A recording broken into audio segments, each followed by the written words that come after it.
अगर आप भी आर्थिक रूप से परेशान हैं और आपके भी घर में धन की बरकत नहीं होती है, तो इस दिवाली कुछ उपाय करके हम माता लक्ष्मी और गणेश जी को प्रसन्न करके हमारे मार्ग की सारी बाधाएं और हमारे जीवन में धन संबंधी जितनी भी परेशानियां आ रही है उन सबको दूर कर सकते हैं।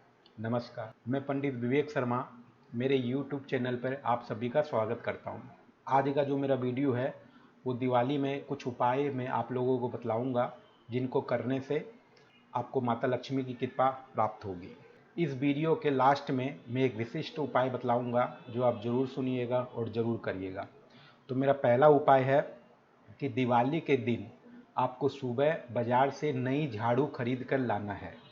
अब आप मन में ये मत सोचिएगा कि उस दिन अमावस है, अमावस को झाड़ू नहीं खरीदी जाती, ऐसा कुछ नहीं है। दिवाली वाले दिन आपको बाज़ार से एक नई झाड़ू लानी है और घर में जो पूजा होगी उससे पहले या उस दिन घर की सफाई उसी नई झाड़ू से करें और उस झाड़ू को फिर छुपा कर रख देवें। दिवाली के अगले दिन से उस झाड़ू को फिर आप घर की सफाई के लिए यूज कर सकते हैं। ये बहुत अच्छा उपाय है। दूसरा उपाय है, दिवाली के दिन अगर आपके घर में किन्नर आते हैं या आप बाजार जाते हैं, अगर किन्नर लोग मिल जाते हैं तो उनको यथाशक्ति कुछ दक्षिणा दीजिए और उनके हाथों से आशीर्वाद लीजिए और उनसे आग्रह करिए कि वो कुछ पैसे, एक का कॉइन या दो का कॉइन आपको दे। जो पैसे किन्नर आपको देते हैं उन पैसों को आप घर पे लाकर किसी लाल कपड़े में बांधकर तिजोरी में संभाल कर रखें। तो इससे भी जो है आपका बुध ग्रह प्रसन्न होगा और गणेश जी महाराज खुश होंगे और दिवाली से आपके घर में धन की बरकत शुरू हो जाएगी। इस दिन अगर आपके घर की खिड़की पर या छत पर उल्लू आकर बैठ जाता है तो ये बहुत शुभ संकेत है। इससे भी आपका आने वाला साल अच्छा फल देगा, ये ऐसा संकेत है। क्योंकि बहुत सारे लोग मुझे फ़ोन करके पूछते हैं कि हमारे छत पे उल्लू आके बैठ गया, तो क्या ये अशुभ है? ये बहुत शुभ है, लक्ष्मी जी का वाहन है उल्लू। तो अगर उस दिन आपको उल्लू के दर्शन भी हो जाते हैं तो ये बहुत शुभ संकेत है। देखिए, दिवाली पूजन के समय लक्ष्मी जी के साथ विष्णु भगवान का पूजन अवश्य करें। दिवाली के दिन लोग लक्ष्मी जी के साथ गणेश जी की पूजा कर लेते हैं, लेकिन लक्ष्मी जी के साथ में आपको विष्णु भगवान की पूजा अवश्य करनी है और ये प्रार्थना करनी चाहिए पूजा के बाद में कि हे लक्ष्मी माता, आप विष्णु भगवान के साथ मेरे घर में विराजमान रहिए।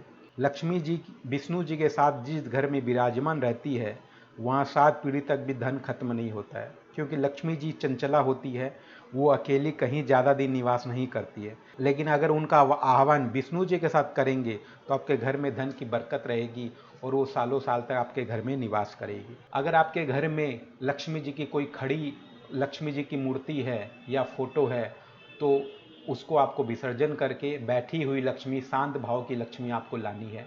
क्योंकि खड़ी लक्ष्मी चंचला बोली गई है और वो ज़्यादा दिन एक घर में रुकती नहीं है।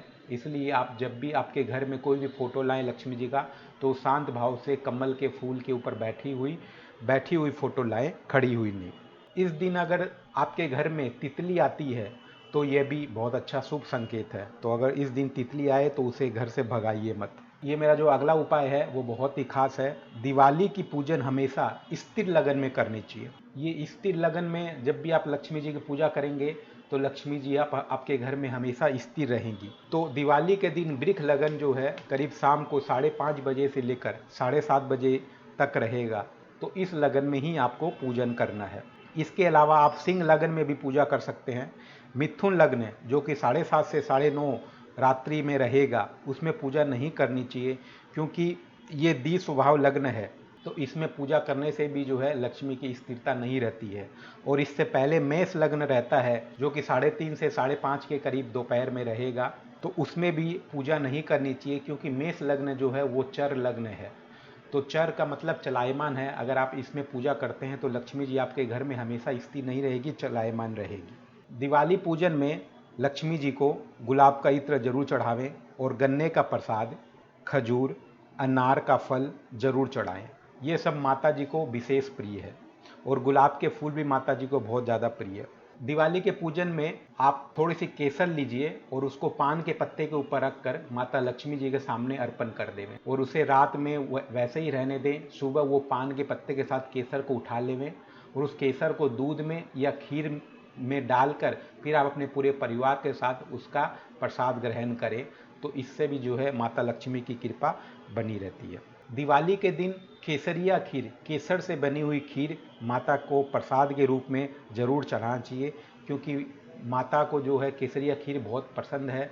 इसके अलावा अगर आप कर्ज से परेशान है तो ये उपाय आपको कर्ज से मुक्ति दिला सकता है। दिवाली के दिन रात में पूजन के बाद में आपको श्री सूक्त, राम रक्षा स्तोत्र, सुंदरकांड, कनक धारा, लक्ष्मी जी के 1008 नाम या विष्णु सहस्त्र नाम, विष्णु जी के 1008 नाम अगर आप करते हैं तो ये भी माता लक्ष्मी को खुश करने के लिए बहुत अच्छा उपाय है, क्योंकि उस दिन जो है माता लक्ष्मी साक्षात रूप में पृथ्वी में हर घर में विराजमान रहती है।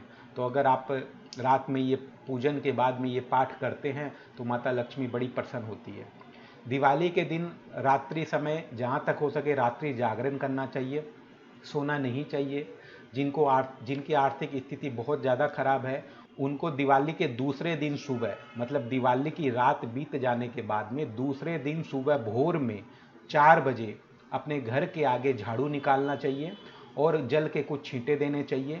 और साथ में जो दीवे प्रज्वलित हैं, जो बड़े हो गए हैं, जो बुझ गए हैं दीवे, उनको वापस से प्रज्वलित करना चाहिए। ऐसा शास्त्रों में कहा गया है कि दिवाली की रात जब दूसरे दिन सुबह होती है तो ब्रह्म मुहूर्त में माता लक्ष्मी एक बार हर घर में वापस भ्रमण करती है। तो अगर आप ये उपाय भी करेंगे तो माता लक्ष्मी बड़ी खुश होगी। और सबसे महत्वपूर्ण उपाय मैं आप लोगों को बतला रहा हूँ कि दिवाली की पूजन होने के बाद में अपनी पत्नी को कुछ गिफ्ट या रुपए हाथ में जरूर दें, क्योंकि पत्नी शुक्र ग्रह से संबंधित होती है और पत्नी को लक्ष्मी स्वरूप भी माना गया है। इससे भी लक्ष्मी माँ बहुत प्रसन्न होती है। तो मेरे ये बताए गए उपाय दिवाली में आप करें और उसमें कितना आपको फ़ायदा हुआ वो मुझे आप व्हाट्सएप पे या वीडियो के कमेंट बॉक्स में जाकर ज़रूर बताएं। मुझे पूर्ण विश्वास है कि मेरी बताई गई विधि से आप पूजा करेंगे तो ज़रूर माता लक्ष्मी आपके ऊपर प्रसन्न होगी। और मेरे वीडियो को अपने दोस्तों के साथ में शेयर करें ताकि सब इस पूजा विधि का लाभ उठा सके। मेरे वीडियो को लाइक, मेरे चैनल को सब्सक्राइब करिए। नमस्कार।